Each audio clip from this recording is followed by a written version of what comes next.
guys. I'm kind of on the move today, literally. It starts with a mindset shift.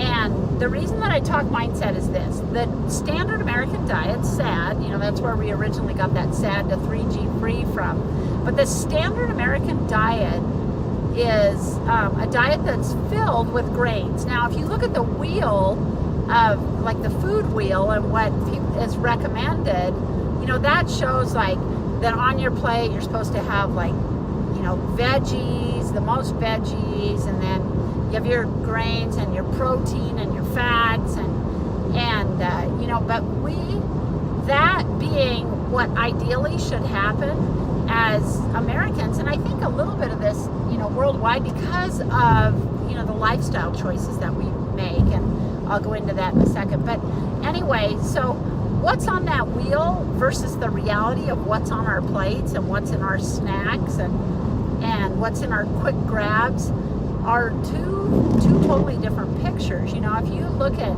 and watch people eat, you'll see the piles of carbohydrates that are on there because people are worried about energy, because they're tired, because we're chasing our tails, and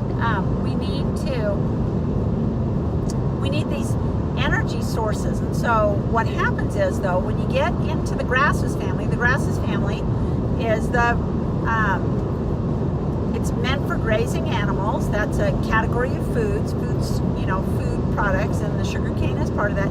That's meant for grazing animals, is part of the same family, and the human body doesn't get a satiation point from that, and so we continually eat, and that's supposed to provide us, energy, you would think, to fuel us. But when we fuel with something that gives a quick spike and then a drop, that here's the normal, and we're going above and below that. So we're up and down and up and down. And I don't know if you've ever ridden a bike where, when you watch a kid or somebody, not even just a kid, but when you watch somebody learning how to ride a bike for the first time, the wheels going like this, at first, and they're so wobbly, and they can't go very fast, and all their energy is going to the right, to the left versus straight forward. And that's what's happening with us. Our energy is in the spike and the drop, but not in the steady.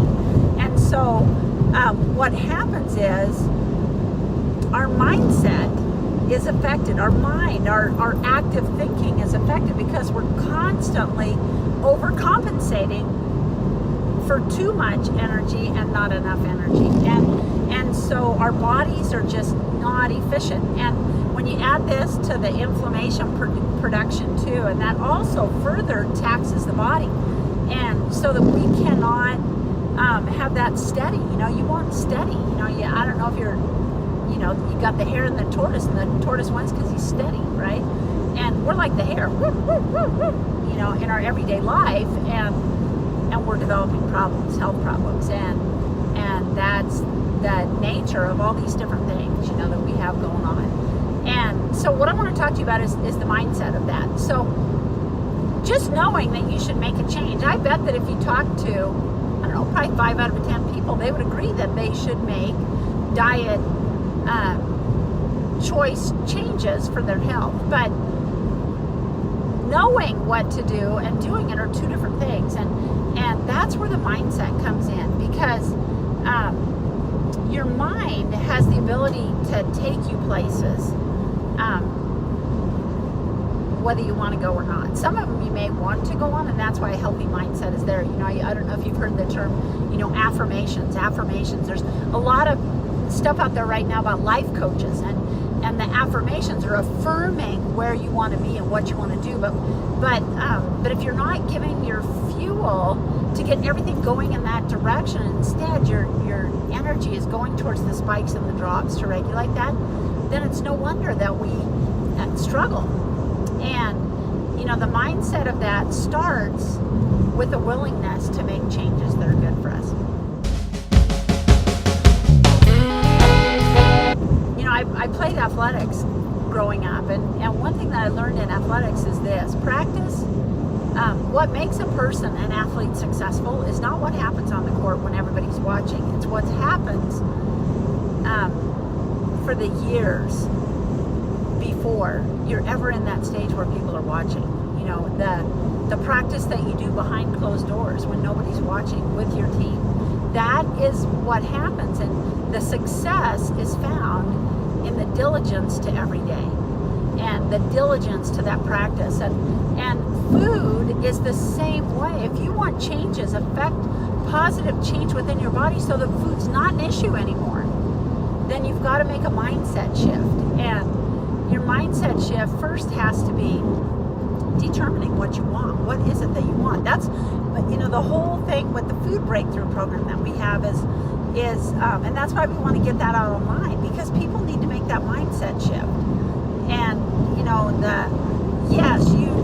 if you're eating too much, yeah, that's a problem. But the thing is, you're not going to be able to regulate it with the calorie successes in the mindset and in the diet choice patterns that you created. You know, I would talk to my kids all the time when they were growing up about life choice patterns. And what I would say is, if you make a habit out of lying or make a habit out of cutting corners, then that will become your life choice pattern. And so when push comes to shove, and when you know you get like in the frying pan, what happens is you revert to the life choice patterns that you've made. And what are those life choice patterns? Is it one of follow through? Is it one of being careful? Is it one of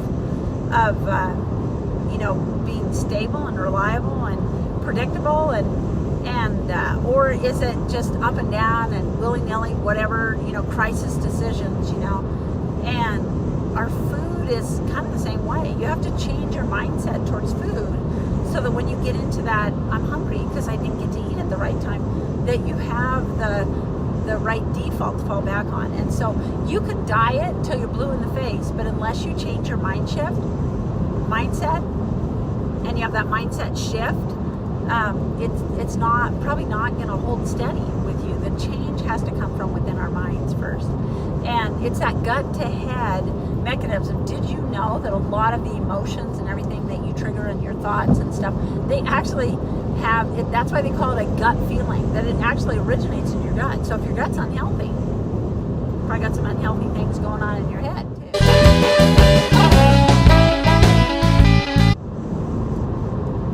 Determine what you want your level of health to be.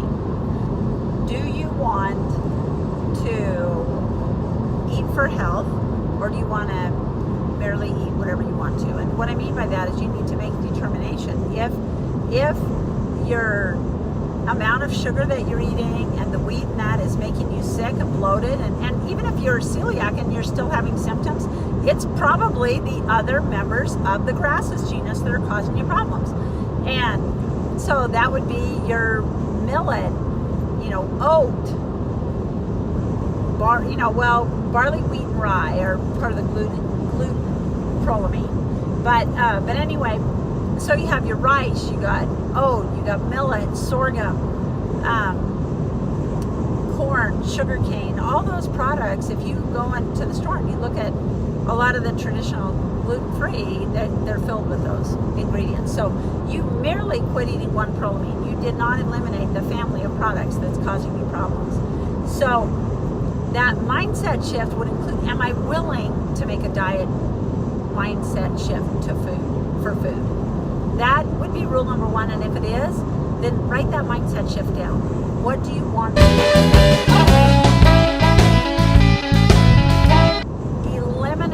Whether it be that you don't buy any more of the ingredients and foods that are going to cause you problems that you don't want to be eating, or whether you just get rid of whatever you have right now. I don't know what your budget is like, so you decide how you're going to implement number one.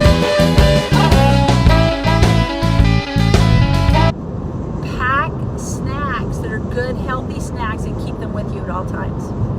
And those 3 steps will get you on your way towards a whole new mindset towards food.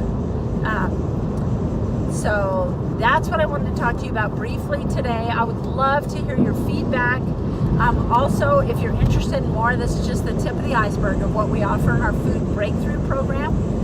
You can contact us at info at gfmamas, so gfmamas.com, info@gfmamas.com. You can also find good information on our website, www.gfmamas.com. And then also, please like and subscribe and help us build an audience to get this news out to people that we don't have to be held captive by the food that we eat. You know, we should be in charge of our lives, not the food that we eat, and not, you know, the negative reactions that we're getting. You know, we don't want inflammation to tell us what to do. We want to be able to decide what we want to do. So, hey, to a thumbs up for a whole healthier you.